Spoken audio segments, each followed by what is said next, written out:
Hello y'all, welcome back. Today as well we have got you another video. In this video I'll show you how you actually go ahead and say use Worldremit to send money. But before that, please do make sure to like our video, subscribe our channel, and yes, without any further delay, we'll simply start our video.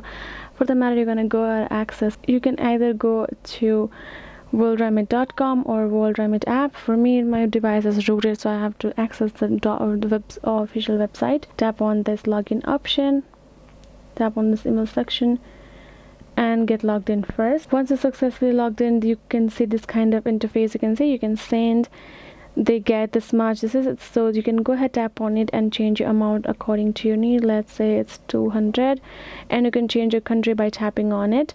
You can change your country according to your need, where you want to send it. Let's go ahead, let's go to Philippines, and we can go ahead, choose the way, and then once we can tap on this receive method, tap on it. Now you can choose bank transfer, cash pick, of where you're sending it. That person has to go to this office for them to receive the money. Access the store, you can see mobile money, that's going to be a phone pay. You can see airtime top up, send money for airtime top up. So these are the options given. You can choose one. So bank transfer is good, and then you can go ahead, tap on this continue options afterward, and you can tap on the select partner, where you will enter the account type. Let's say this is the account, and you can tap on this continue option again, and now you will have to enter your number that you created your account with. Then you will tap on this continue option, then you will fill the information of your receiver.